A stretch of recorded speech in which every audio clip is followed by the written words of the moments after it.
चलिए आगे बढ़ते बात करते हैं बिहार की, जहां सत्ताधारी पार्टी आरजेडी और जेडीयू के नेताओं के बीच आज हुए ट्विटर वॉर ने देश का ध्यान अपनी ओर खींच लिया।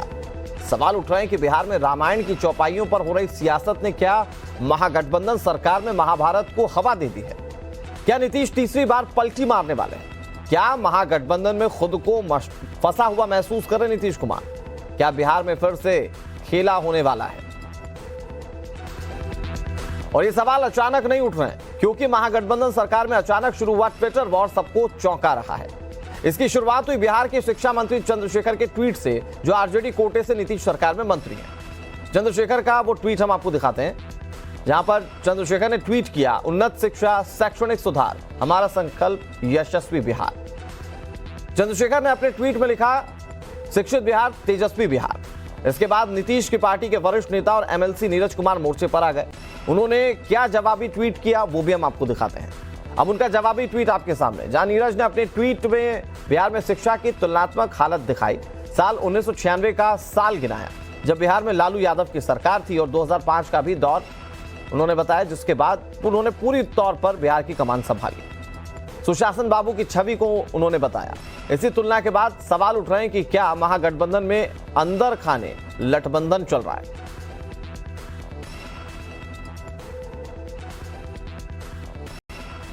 और इधर अपनी पार्टी का जेडीयू में विलय करने वाले उपेंद्र कुशवाहा भी नीतीश कुमार से नाराजगी का इशारा कर चुके हैं।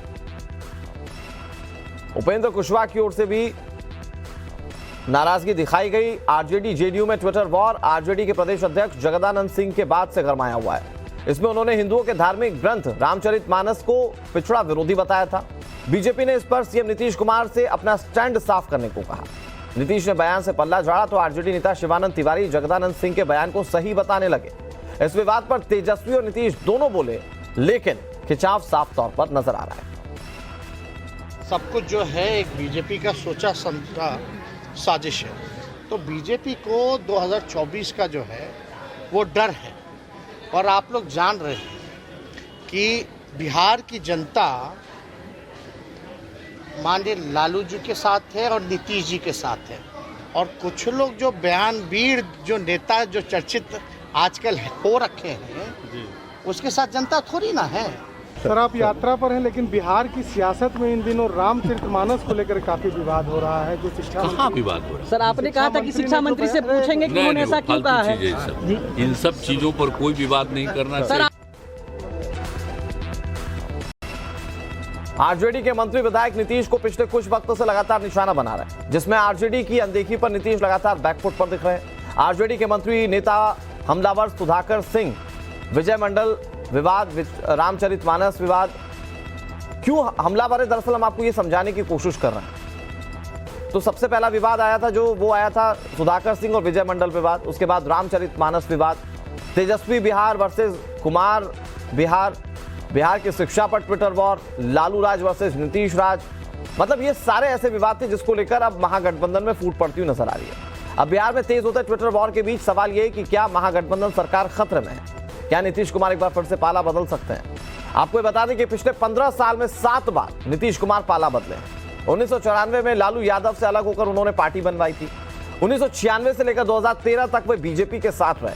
साल 2013 में मोदी के नाम पर बीजेपी से वो अलग हो गए। 2014 में 20 साल बाद लालू यादव के साथ एक बार वो फिर से आ गए। 2015 में आरजेडी के साथ मिलकर सरकार बनाई थी। फिर साल 2017 में आरजेडी को छोड़कर फिर से बीजेपी के पाले में चले गए। 2019 और 2020 में बीजेपी के साथ मिलकर उन्होंने चुनाव लड़ा।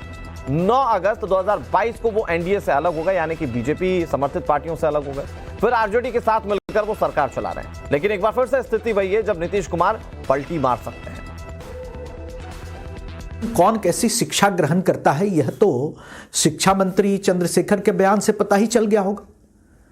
आरजेडी की बुद्धि और मति मारी गई है।